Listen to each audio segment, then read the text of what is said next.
हाँ जी बच्चों, मैं बात कर रहा था थ्योरम 2.11 की। इसमें क्या कहता है ये कि S V1 V2 Vn is a basis of Vf, then every element of V can be uniquely express in linear combination of V1 V2 Vn and conversely.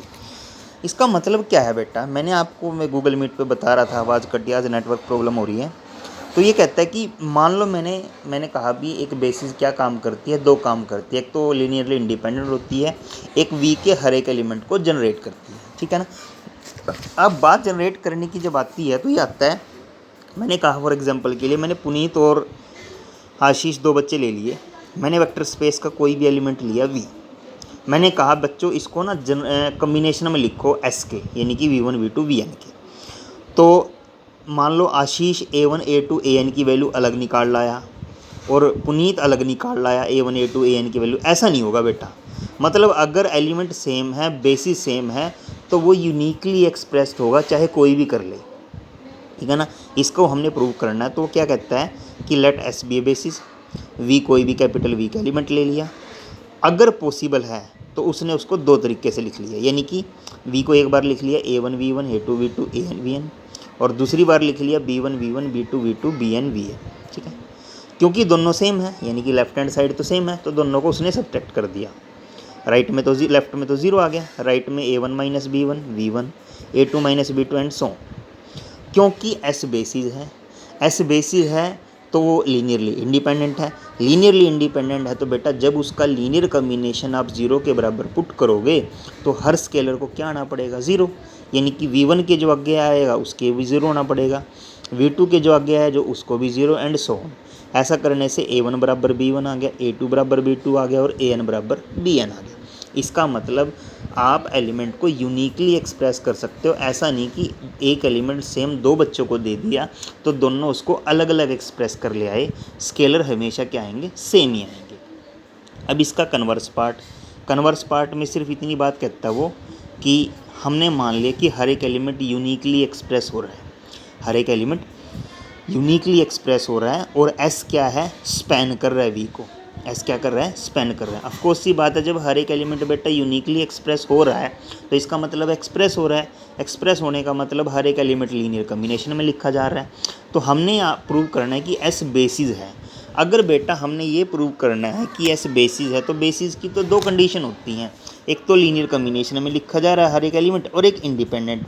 अब लीनियर कम्बिनेशन वाली बात तो उसने अपने आप बोल दी, क्या बोल दी कि भाई हर एक एलिमेंट यूनिकली एक्सप्रेस हो रहा है। तो हमारा जो काम रह गया करने का वो ये रह गया, हम ये चेक करेंगे कि ये लीनियरली इंडिपेंडेंट है या नहीं। मतलब इसका लीनियर कम्बिनेशन जब जीरो के बराबर पुट करें तो क्या वो ज़ीरो आ रहे हैं या नहीं स्केलर।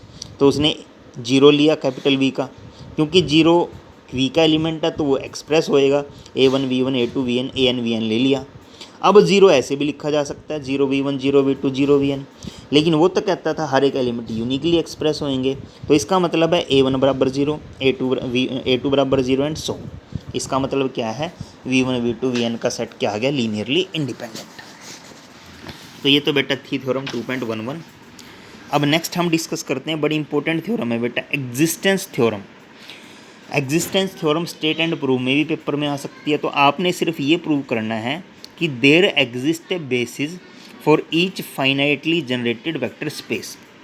मतलब हर एक फाइनाइटली जनरेटेड वेक्टर स्पेस की एक न एक बेसिस एग्जिस्ट करती है। तो फाइनाइटली जनरेटेड वेक्टर स्पेस कौन सा होता है, मैंने कहा था फाइनाइटली जनरेटेड वेक्टर स्पेस वो होता है जिसका एक फाइनाइट सबसेट मिले जो उसको क्या करे, जनरेट करे। तो हमने प्रूव करना है कि उसकी बेसिस एग्जिस्ट करती है। बड़ा सिंपल सा प्रूफ है बेटा इसका। मान लो एस कोई सबसेट ले लिया, कितने एलिमेंट हैं उसमें, V1 V2 Vn। हमने कहा ये वी वेक्टर स्पेस V को क्या कर रहा है, जनरेट कर रहा है। क्या कर रहा है, जनरेट कर रहा है। अब मुझे प्रूव करना है कि ये बेसिस का काम भी करता है। अब बेटा बेसिस का काम करने के लिए उसको दो प्रॉपर्टी पूरी करनी है, एक तो जनरेट करना है और एक क्या करना है, लीनियरली इंडिपेंडेंट। अब जनरेट तो वो कर ही रहा है क्योंकि वो फाइनाइटली जनरेटेड वेक्टर स्पेस है। हमने सिर्फ ये चेक करना है कि क्या एस लीनियरली इंडिपेंडेंट है या नहीं। देखो अगर वो if S is linearly independent then obviously the elements of S forms a basis. देखो अगर वो पहले ही लीनियरली इंडिपेंडेंट है तो ऑफकोर्स सी बात है, इंडिपेंडेंट भी है, जनरेट भी कर रहा है, तो क्या काम करेगा, बेसिस का काम करेगा। अब दूसरा केस आता है कि अगर वो डिपेंडेंट है अगर वो लीनियरली डिपेंडेंट है, तो बेटा लीनियरली डिपेंडेंट है तो मैंने पीछे एक थ्योरम कराई थी, उसमें ये कहा था कि अगर कोई सेट लीनियरली डिपेंडेंट है तो उसके अंदर का एक एलिमेंट ज़रूर मिलेगा ऐसा जो बाकी के लीनियर कम्बिनेशन में लिखा जा सकता है, जो बाकी के लीनियर कम्बिनेशन में लिखा जा सकता है। देखो मैं इसमें लॉजिक क्या लगाएंगे हम, इसमें हमने करना क्या है, हमने ये एस सेट है, मान लो इसमें 10 एलिमेंट है, फॉर एग्जांपल इसमें 10 एलिमेंट है। अगर तो ये इंडिपेंडेंट है तो बात ख़त्म होगी। अगर ये डिपेंडेंट है तो हमें पता है कि अगर ये डिपेंडेंट है तो बीच का कोई ना कोई एलिमेंट बाकी के लीनियर कम्बिनेशन में लिखा जा सकता है। मान लो छठे नंबर का एलिमेंट है V6 और बाकियों के लीनियर कम्बिनेशन में लिखा जा सकता है। हम करेंगे क्या, उस छठे एलिमेंट को बाहर निकाल के फेंक देंगे। एलिमेंट क्या क्या बच गए, V1 V2 V3 V4 V5 V7 V8 V9 V10, एक कम हो गया। तो हम पहले तो ये प्रूव करेंगे कि इस एलिमेंट के निकालने के बाद भी ये उसको जनरेट कर रहा है वेक्टर स्पेस को, ठीक है ना। दूसरी बात चेक करेंगे क्या उसको निकालने के बाद ये इंडिपेंडेंट आ गया। अगर इंडिपेंडेंट नहीं आया तो इसका मतलब डिपेंडेंट है। फिर कोई ना कोई एलिमेंट बाकियों के लीनियर कम्बिनेशन में लिखा जाएगा, मान लो वो 5वें नंबर का है, V5 है, हम फिर उसको निकाल के बाहर कर देंगे। एलिमेंट कितने रह गए, 8 रह गए। फिर हम चेक करेंगे क्या अभी भी इसको जनरेट कर रहा है, जनरेट कर रहा है, ठीक है। क्या अब ये इंडिपेंडेंट है, ठीक है। अगर इंडिपेंडेंट हुआ तो ठीक है, वरना फिर हम एक आधा एलिमेंट निकालेंगे। ऐसे इसका प्रोसेस होता है बेटा। तो इसमें देखो सिंपल सी बात करिए है, पहले तो उसने कोई भी एलिमेंट ले लिया V, क्योंकि वो उसको जनरेट कर रहा है तो इसके लीनियर कम्बिनेशन में लिखा जाएगा, ठीक है ना। उसने कहा अगर S लीनियरली डिपेंडेंट है तो बीच का कोई ना कोई एलिमेंट जरूर आएगा जो बाकी के लीनियर कम्बिनेशन में आएगा। उसने मान लिया VR, यानी कि VR वो एलिमेंट है जो इनके लीनियर कम्बिनेशन में आता है। पहले तो V लिया, सारों का में लिखा गया, VR को लिखा अलग, B1 V1 B2 V2 BR-1 VR-1। बीच में गलती से VR मत लिख देना, क्योंकि VR तो बाहर ले लिया, BR+1 VR+1 एंड सो। अब यहाँ पे ये जो VR है V के अंदर, मैंने इसकी वैल्यू यहाँ से उठा के यहाँ रख दी। आपको V बराबर क्या मिल गया, V1 V2 VR-1 VR+1 and Vn। मतलब V पहले किसके लीनियर कम्बिनेशन में था, V1 V2 VR+1 Vn and so on. लेकिन मैंने उस VR की वैल्यू उठा के रखी तो अब V किसका लीनियर कम्बिनेशन आ गया, V1 V2 VR-1 VR+1 and so on. मतलब उस एलिमेंट को बाहर कर देने के बाद भी लीनियर जनरेट कर रहा है। अब हम दोबारा चेक करेंगे कि भी उसको निकालने के बाद क्या वो इंडिपेंडेंट बन गया। अगर वो नहीं बना तो फिर हम उसमें से एक और एलिमेंट निकालेंगे, ऐसे सो ऑन। ये प्रोसेस फाइनाइटली चलता रहेगा। ये कब तक चलेगा, जब तक कि उस S में से एलिमेंट निकालने के बाद वो S लीनियरली इंडिपेंडेंट नहीं आ जाता, तब तक हम उसमें से एलिमेंट निकालते रहते हैं। तो इस प्रोसेस को बोला जाता है एग्जिस्टेंस थ्योरम है बेटा। ये हम इसमें ये कहते हैं कि फाइनाइटली जनरेटेड वेक्टर स्पेस की कोई ना कोई बेसिस ज़रूर एग्जिस्ट करती है। हम उसमें से उसका फाइनाइटली जनरेटेड सबसेट लेते हैं, उसके बाद उसमें से एलिमेंट निकालना शुरू करते हैं। कब तक, जब तक कि वो इंडिपेंडेंट ना बन जाए। Is it clear. ये बड़ी बेटा इंपॉर्टेंट सी थ्योरम है, एग्जिस्टेंस थ्योरम इसका नाम है।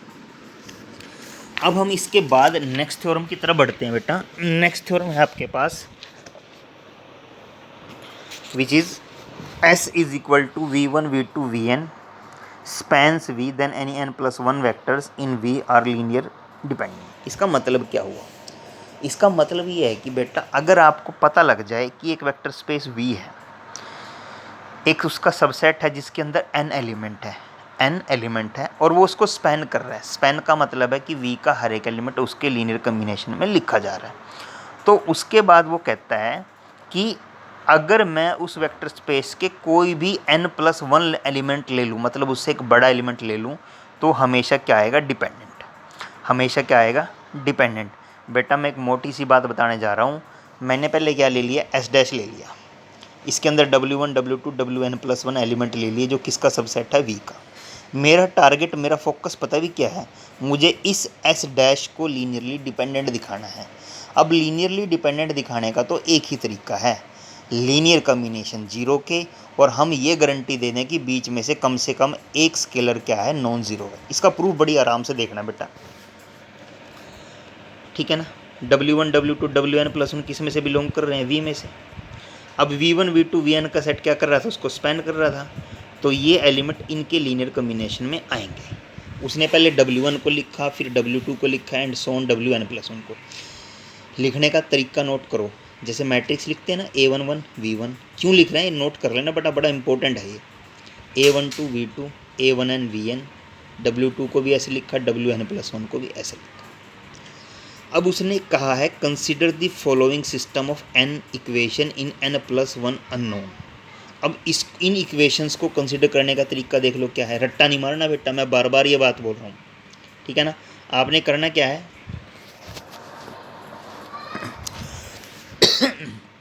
ऐसे कॉलम वाइज लो स्केलर A11 A21 An+1 1 ले लिए, A11 A21 An, इनके आगे x1 x2 xn लगाते जाओ, कितने आएंगे n+1। दूसरा कॉलम उठाओ A12 A22 and so on, उसको बराबर 0 रखो, ऐसे सो ऑन। आपके पास ये जो सिस्टम ऑफ इक्वेशन आया है ना बेटा, इसमें n+1 वेरिएबल है, देखो x1 x2 xn xn+1। Equation कितनी है n, इक्वेशन कितनी है ये कैसे पता लगेगा, देखो बेटा 1 2 3 एंड कहाँ तक जा रही है, n तक, वेरिएबल कहाँ तक जा रहे हैं, n+1 तक। अब बेटा इक्वेशन तो n है, वेरिएबल n+1 है, तो मैं गारंटी देता हूँ इस सिस्टम ऑफ इक्वेशन के नॉन जीरो सोल्यूशन एग्जिस्ट करेंगे, और वो हमने मान लिया α1 α2 αn+1। अब ये बात कई बच्चों को हजम नहीं हुई होगी कि ये सर क्यों मान लेंगे नॉन जीरो। बेटा चलो एक छोटी सी बात कहता हूँ, एक्स वाई जेड 3 वेरिएबल है, मैं 2 इक्वेशन दे दूँ, 3 वेरिएबल दे दूँ। मैंने कहा x + y + z = 2, x + 2y + 3z = 9, solution बताओ। जब बेटा इक्वेशन 2 हैं, वेरिएबल 3 है, तो ऑफकोर्स सी बात है एक वेरिएबल इंडिपेंडेंट हो गया, फ्री हो गया, तो उसकी वैल्यू जैसे जैसे बदलेंगे बाकी 2 की उसके अकॉर्डिंग बदलती रहेगी। इसका मतलब अगर वेरिएबल बेटा ज़्यादा है, इक्वेशन कम है, तो हमेशा नॉन जीरो सोल्यूशन एग्जिस्ट करता ही है। मैं कहूँ भाई x + 2y = 5, find the value of x and y, तो आप कहोगे सर दूसरी इक्वेशन तो 2, अगर एक ही इक्वेशन है 2 वेरिएबल, तो मैं सोल्यूशन कैसे निकालूंगा।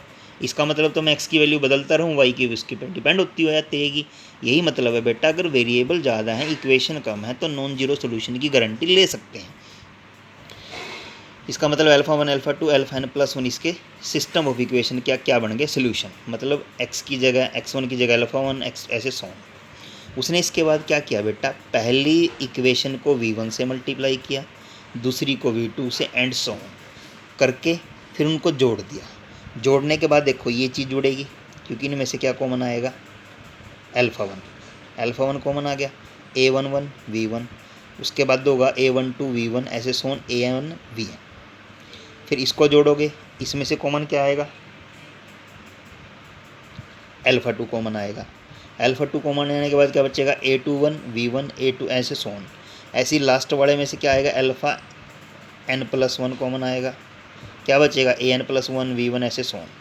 अब देखो ये जो वैल्यू है A1 V1 ऊपर देखो ध्यान से, ये किसकी वैल्यू है, W1 की, ये किसकी है, W ऐसे सोन।